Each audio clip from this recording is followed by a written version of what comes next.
কে না জানে খেলার মাঠ মানেই টান টান উত্তেজনা, দর্শকদের মুহুর্মুহু উচ্ছ্বাস আর মাঠ জুড়ে খেলোয়াড়দের দাপিয়ে বেড়ানো সেখানকার অতি পরিচিত এক দৃশ্য। তবে এর বাইরেও আরেকটি দৃশ্য আপনাদের চোখে পড়বে, হোক তা ফুটবল কিংবা ক্রিকেটের মাঠ। আপনি দেখবেন সবচেয়ে বাজে পরিস্থিতির মধ্যেও একজন খেলোয়াড় কেমন যেন নির্বিকার ভঙ্গিতে চুইংগাম চিবিয়ে যাচ্ছেন। ভাবখানা যেন এমন, নেই কাজ তো খই ভাজ। কিন্তু তাই কি হয়? খেলার মাঠে কোনো খেলোয়াড় বুঝি বেকার বসে থাকতে পারে? আদতে খেলোয়াড়দের এমন চুইংগাম চিবানোর পেছনেও মজার কিছু কারণ রয়েছে। আপনি কি জানেন, আমরা যখন কিছু চেবোতে থাকি তখন আমাদের মুখে থাকা স্বাদকোরক বা রিসেপ্টরগুলো খুব তৎপর হয়ে ওঠে। এগুলো অনবরত মগজের সঙ্গে যোগাযোগ শুরু করে দেয়, ফলে আমরা সহজেই ঝিমিয়ে পড়তে পারি না।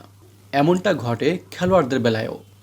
মাথা চালু থাকে বলে তাঁরা অনায়াসে খেলায় মনোনিবেশ করতে পারেন। আবার রিসেপ্টরগুলো মগজের সঙ্গে বিরামহীন যোগাযোগ করার ফলে মগজের কাজও বেড়ে যায়। তখন মগজ হৃৎপিণ্ডের কাছে বাড়তি রক্তের যোগান চেয়ে বসে, যে কারণে হৃৎপিণ্ড খুব দ্রুত বেগে চলতে থাকে।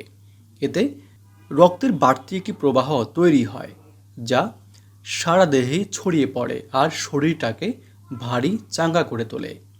এখানেই চুইংগামের তেলেস্মাতির শেষ নয়। চুইংগাম চেবানোর আরও কিছু কারণ রয়েছে খেলোয়াড়দের। আমাদের মগজ যখন একটানা কাজ চালিয়ে যায়, তখন মগজের একটি অংশে এক ধরনের হরমোন তৈরি হয়।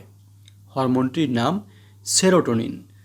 সেরোটোনিন আমাদের মনে আনন্দ এবং প্রশান্তি তৈরি করতে পারে, ফলে আমরা সহজেই ক্লান্ত হই না। তাছাড়া চুইংগাম চিবানোর সময় মুখ শুকিয়ে যায় না, পিপাসাও লাগে না অত ঘন ঘন। তাহলে বুঝতেই পারছেন, খেলোয়াড়রা শুধু শুধু চুইংগাম চিবেন না।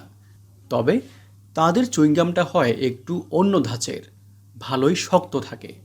এতে বেশি সময় ধরে চিবানো যায়, আবার চোয়ালও নাড়াতে হয় একটু বেশি জোরে। খেলার মাঠে খেলোয়াড়রা কেন চুইংগাম চিবান, এ নিয়ে সাজানো আজকের পর্বটি আমরা এখানেই শেষ করছি। এ ধরনের ভিডিও আরও দেখার জন্য আমাদের এই চ্যানেলটি সাবস্ক্রাইব করার জন্য আপনাদের প্রতি বিশেষভাবে অনুরোধ করছি। আপনারা যেখানেই থাকবেন অনেক ভালো থাকবেন। ধন্যবাদ।